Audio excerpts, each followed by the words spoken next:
Cigarette খাইতে খাইতে কলিদারের জ্বালাইয়া ফেলাইছেন, তামাক খাইতে খাইতে, ফানের মধ্যে সাদা খাইতে খাইতে কলিদারের পাকস্থলীটারে জ্বালিয়া ফেলাইছেন। আমার কথা না, চিকিৎসা বিজ্ঞানে আছে পান আর জর্দা খাইলে কি হয়, পাকস্থলীর কি পরিমাণ ক্ষতি হয়। অনেকে ডায়াবেটিক্সের অজুহাত দিয়ে রোজা রাখে না। জেনে রাখবেন এইটা রোজা ছাড়ার কোনো আপনার নেই, অপশন নাই। হ্যাঁ, অপশন আছে। কখন? আপনি সেহেরি খেলেন, রোজাও রাখলেন, রোজার নিয়ত করলেন, দুপুর গড়িয়ে গেল, দুপুর গড়িয়ে বিকাল হয়ে গেল, আলহামদুলিল্লাহ সুস্থ আছেন, শরীরের কাঁপ বের হয় না, এখনো সুস্থ আছে, একটু দুর্বল লাগে। আর সুস্থ মানুষও তো রোজা রাখলে বিকালবেলা দুর্বল লাগে। আপনার এই একটু বিকালে দুর্বল লাগে তাই আপনি রোজা রাখবেন না? এই ফতোয়া আপনারা কে দিল? ওই যে বললাম না, কিছু মানুষ আছে নিজেদের মতাদর্শ অনুযায়ী চলে। যতক্ষণ পর্যন্ত আপনার শরীরের কাঁপুনি এসে যায়, কারণ তখন আপনার শরীরে একটা কাঁপুনি আসবে, দুর্বল হয়ে যাবে, হাঁটতে পারবেন না, চক্ষুটা একটু কেমন যেন ঝিমঝিম হয়ে আসবে, তখন আপনি লক্ষণই বুঝবেন যে এখন আমার পড়ে যাওয়ার আশঙ্কা আছে, তখনই আপনি রোজাটা ভেঙে ফেলবেন। তখন আপনার জন্য ইফতার করা জায়েজ, এবং এইটা পরবর্তীতে আপনি হয় ফিদিয়া কিংবা অথবা সক্ষম হলে আপনি রোজা পরবর্তীতে আদায় করতে পারেন, একটা রোজার জন্য একটা রোজা। অবস্থা আছে তো, বুঝেন না কথা? কিন্তু আপনি কাঁপলেনও না, শরীর ঘামলও না, ক্লান্ত হইলেন না, রোজাও রাখলেন না। অজুহাত কি? আমার তো ডায়াবেটিস, আমি রোজা রাখতে পারি না, আমার তো উচ্চমাত্রায় গ্যাস্ট্রিক, আমি রোজা রাখতে পারি না। হ্যাঁ, সিগারেট খাইতে খাইতে কলিদারের জ্বালাইয়া ফেলাইছেন, তামাক খাইতে খাইতে, ফানের মধ্যে সাদা খাইতে খাইতে কলিদারের পাকস্থলীটারে জ্বালিয়া ফেলাইছেন। আমার কথা না, চিকিৎসা বিজ্ঞানে আছে পান আর জর্দা খাইলে কি হয়, পাকস্থলীর কি পরিমাণ ক্ষতি হয়।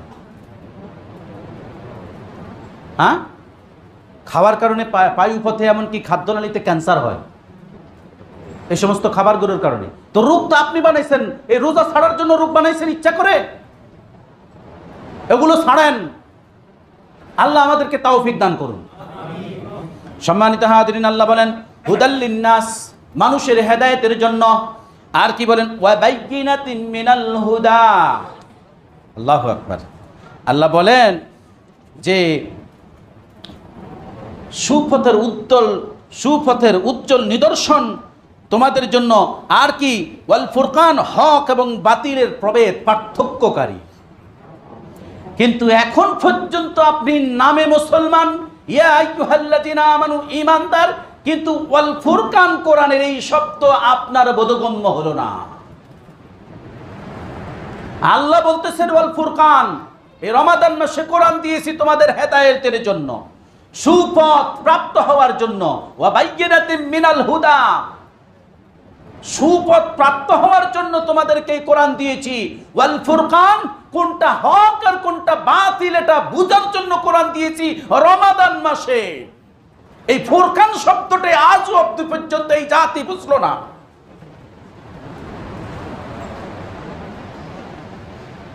কোনটা হক আর কোনটা বাতিল এটা এখন পর্যন্ত এই জাতি বুঝলো না। বুঝেছেন? বুঝেছেন বলেন? যদি বুঝতেন তাহলে রোজা ছাড়তেন না। কেননা আল্লাহ সুবহানাহু ওয়া তাআলা তো পরেই বলছে ফামান শাহিদা মিনকুম, অতএব তোমাদের মধ্যে যে ব্যক্তি রমজান মাস পেয়ে যায়, ফামান শাহিদা মিনকুমুশ শাহর, শাহর হলো মাস, এই মাস পেয়ে যায়, এই মাসে পৌঁছে যায়, ফালিয়াসুম, সেজন্য অবশ্যই রোজা রাখে। কে বলছেন? সূরাতুল বাকারা 185 নম্বর আয়াত আর 83 নম্বর আয়াত আল্লাহ বলছেন তোমাদের উপর রমজানের রোজা ফরজ করা হয়েছে। আর রমজানের এই প্রতিদান কে দিবেন? কে বলছেন? হাদিসে কুদসিতে আসছে ফাফিল হাদিসিল কুদসি ইল্লা সাওমা, অবশ্যই এই রোজা, ফাইন্নাহু লি, আল্লাহ বলেন, আল্লাহ হাদিসের কুদসি ভাষায় ফাইন্নাহু লি, এটা আমার জন্য। স্পেশাল আল্লাহ বলছেন, এটা অন্য কারোর মাধ্যমে না, জিব্রাইল মিকাইল কারোর মাধ্যমে না, ফাইন্নাহু লি, এটা আমার জন্য। কে বলছেন? অতএব আল্লাহ বলেন ওয়া আনা আজজি বিহি, এটার পুরস্কার স্বয়ং আমি নিজে।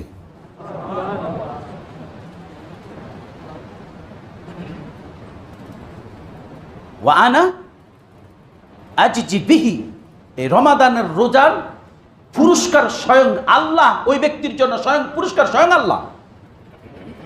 রোজাদারের পুরস্কার স্বয়ং কে? আল্লাহ। এবার আপনি জান্নাত খুঁজবেন কি?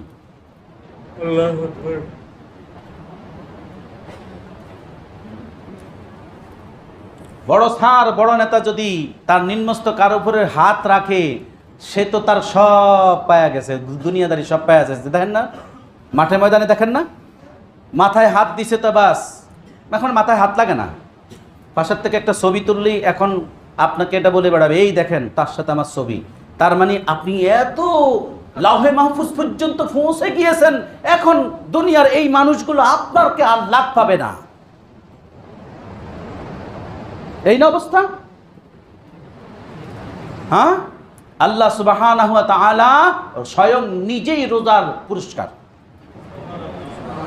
কি করবেন? রোজা রাখবেন না ছেড়ে দিবেন? রাখবেন না ছেড়ে দিবেন? ডায়াবেটিসের অজুহাত দিয়েন না, খান না, চেষ্টা করেন না। যদি শরীরের কাঁপুনি আসে, রোগসত অবকাশ তো আছে আপনার জন্য, অপশন তো আছে যে আমার যদি এতটাই ক্লান্ত, চোখ ঝিমঝিম হইয়া ঘামায়। কারণ ডায়াবেটিস রোগী যখন ক্লান্ত হয়ে পড়ে যাবে, তার আগের লক্ষণ হলো শরীরের কাঁপুনি আসবে, শরীরে একটা ঘাম আসবে, ঠিক কিনা? ওই ঘামের পরে লোকটা আর থাকতে পারে না, লোকটা আর থাকতে পারে না। তাৎক্ষণিকভাবে আপনার হাতে সেই ব্যবস্থা রাখবেন। আল্লাহ রোগ দিয়েছেন, এই রোজার বিনিময়ে আল্লাহ সুবহানাহু ওয়া তাআলার কাছে রোগের প্রতিষেধক চান। পৃথিবীতে এমন কোনো রোগ নাই আল্লাহ তাআলা প্রতিষেধক হিসেবে দেন না এবং সুস্থ করেন নাই। আমি হয়তো ওই প্রতিষেধকের পথে হাঁটি নাই, আমি হয়তো ওই প্রতিষেধকের পথে হাঁটি না, ওই পর্যন্ত পৌঁছাই নেই। কেননা পৃথিবীর জমিনে কোনো বান্দার উপর যখন কোনো রোগ প্রতিরোধ আসে, আল্লাহ সুবহানাহু ওয়া তাআলার পারমিশন ছাড়া আসে না। সে কতদিন থাকবে, কখন যাবে, কার পারমিশন লাগবে? আল্লাহু আকবার। আপনার শরীরে যেই রোগটা আসছে, সে আল্লাহ সুবহানাহু ওয়া তাআলার কাছ থেকে পারমিশন নিয়ে আপনার শরীরে আসছে। কারণ এই রোগগুলো এক একটা ভাইরাস, এক একটা ব্যাকটেরিয়া, এক একটা ভাইরাস, এক একটা ব্যাকটেরিয়া, সে বসে বসে আপনার অন্যান্য রোগের উৎপত্তি করে, তৈরি করে। অতএব যে ভাইরাস বা ব্যাকটেরিয়া আসবে, কার পারমিশন নিয়ে আসবে? আল্লাহর পারমিশন নিয়ে আপনার বডিতে আসবে। কিন্তু আল্লাহর পারমিশন ছাড়া আপনার বডির থেকে যাবে না। এই জন্য দুনিয়ার মেডিসিন যখন কাজ করে না, তখন বলে কি এই রোগ ভালো হওয়ার নয়। না, আল্লাহ সুবহানাহু ওয়া তাআলার সিদ্ধান্তের বাইরে কিছুই হয় না। যখন আপনি সুস্থ হওয়ার, আপনাকে এই রোগ থেকে আল্লাহ তাআলাই সুস্থ করবেন। আর আল্লাহ তাআলা যদি নির্ধারণই করে রাখেন এই রোগ আপনার মৃত্যু পর্যন্ত থাকবে, তাই দুনিয়ার ওষুধ আর আপনার উপরে কাজ করবে না। সম্মানিত হাজিরিন, ওয়াল ফুরকান, সত্য মিথ্যার পার্থক্য হলো আল কোরআন। এই কোরআনের পার্থক্য আপনাকে বুঝতে হবে। যদি না বুঝতে পারেন, আপনার ঈমান বৃথা, আমল বৃথা। কেন? সারাদিন দুধ দহন করলেন, 100, 150, 200 মন, 200 লিটার দুধ দইলেন। বাচ্চা একটা আইসা গরু ছনতেছে, সেখান থেকে এক গ্লাস ছনা নিয়ে বাচ্চা কি করছে, ওই গ্লাসটা নিয়ে দিছে দুধের মধ্যে ঢেলে। ওই দুধ খাবেন? আর যদি কাউকে খাওয়ান, সমস্ত পাপের জিম্মাদারি আপনি নিজে, সমস্ত গুনাহ আপনার উপরে নিপতিত হবে। অতএব এই ফুরকান যদি না বুঝেন, কোরআনের ফুরকান, সত্য কোনটা, সত্য কোনটা বাতিল, এই সত্য আর মিথ্যা যদি পার্থক্য না বুঝেন, তাহলে আপনার জীবনের ঈমান বৃথা, আপনার জীবনের আমল বৃথা। কেননা আপনি কি করলেন? পাপ কাজও করলেন, আবার গুনার নামাজও পড়লেন, রোজাও রাখলেন, আর যত যাবতীয় মন্দ কথা, পরনিন্দা কথা, গীবত, চুরি, মাফে ওজনে কম, মিথ্যা কথা সবই করলেন। রোজা হবে? এক গ্লাস সোনার কারণে যদি 150 লিটার দুধ নষ্ট হয়ে যেতে পারে, একটা গুনাহের পাপের জন্য আপনার এই ফরজ রোজাটা কি হবে? তাহলে আল্লাহ সুবহানাহু ওয়া তাআলা কি আপনার জন্য পুরস্কার হবে? এই পার্থক্যগুলো বুঝেন। কোরআন আপনাকে কি বলেছে, কি বলেনি, কি করতে বলেছেন, কি নিষেধ করেছেন, এই পার্থক্য বুঝবেন। আল ফুরকান।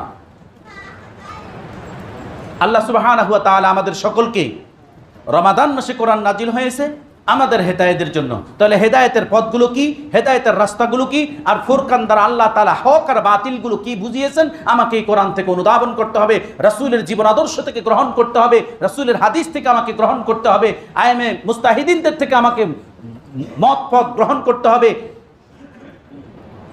তবেই আমি ঈমানের পথ অনুসরণ করতে পারবো, ইহদিনাস সিরাতাল মুস্তাকিমের পথ অনুসরণ করতে পারবো। আল্লাহ সুবহানাহু ওয়া তাআলা আমাদের সকলকে জানার, মানার, আমল করার তৌফিক দান করুন।